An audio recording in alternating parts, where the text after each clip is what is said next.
of life and death, or in this case, zombies. So to explain this properly, I would like you to join me in giving a warm welcome to an epidemiologist from the London School of Hygiene and Tropical Medicine, Ros Ego.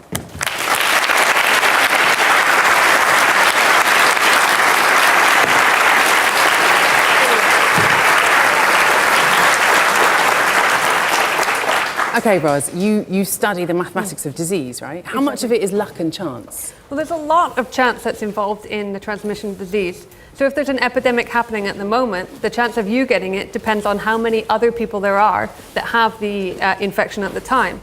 And then if you happen to meet one of those, which is more likely when there's a lot of people who have it, there's also a chance you'll get it from them or not. And if you have some pre-existing immunity, maybe you've been vaccinated or you've had it before, then the chance of them passing it to you also goes down. So there's a lot. So then how can maths help you? It's really difficult to predict on an individual level if somebody will get it. But on a population level, with these nice big numbers, there's some things we can predict. When the epidemic will go up and when it will come down, we try and predict the peak, and we try and predict which groups might be at risk of infection. Well, talking of epidemics, there are some rumours of a zombie apocalypse about to hit. Okay, so everyone here, underneath your seats, you should have a zombie mask, and you should have some ping pong balls. Now these are your zombie germs. So how it works is if a zombie germ touches you, you become a zombie, you put up your zombie mask, and then you take your zombie germs and you throw them straight up in the air as high as you possibly can, okay? And in a moment, I'm gonna start off this infection. So everyone start with your mask down to kick us off. But you can make a prediction about what might happen here. So over here, nobody has any protection against zombie infection. So we're gonna expect a lot of cases and possibly quite quickly. Okay, all right, let's give it a go. Is everyone ready? Everyone got their balls in their hand? All right, we're gonna start this infection. Here's the zombie germs coming at you. I'm directly targeting people. Okay, already. So we've got actually a few different patches here. We do, yeah, but it's starting to get a little bit frightening around here. And it's traveling backwards through, and now forwards. A big cluster of zombies there right in the middle. How realistic is what they're doing compared to how real diseases spread? Well, obviously for real diseases, it's not quite so frightening as what's happening up here. But we use similar type of methods using chance to pass on infection to understand how real diseases spread around. But for zombie infections, nobody ever recovers. Nobody, okay. And that's, in the real world, people usually recover. I think there are, in fact, okay, so if you, it's still going. It is still okay. If you are not a zombie, could you stand up for us? How many people are there? Oh, we've got just some.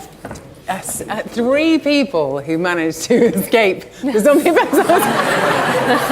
You also can't target people directly with your zombie germs. That wasn't part of the rules. No, Okay, everybody sit down. Thank you very much. Well done. Now, we can do this again, but this time we can use some kind of zombie defenses. Exactly, yeah. So over here, there's going to be some protection against infection. And these people are going to be completely protected. Okay, so those of you who you've got protective masks under your seat, and this makes you completely immune from zombie infections. It does, yep.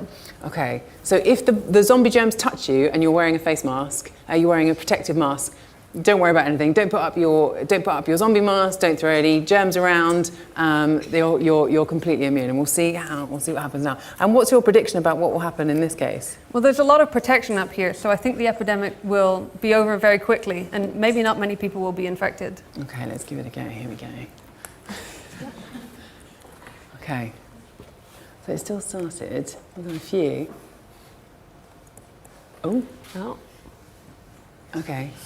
I mean, that stopped almost immediately. Okay, so those of you who are not wearing a protective mask, but are also not a zombie, could you stand up? Oh, goodness me, look at that. Wow, it's a lot. And there's a point to it. Thank you very much, Owen. You can sit down. There's a point to all of this, right?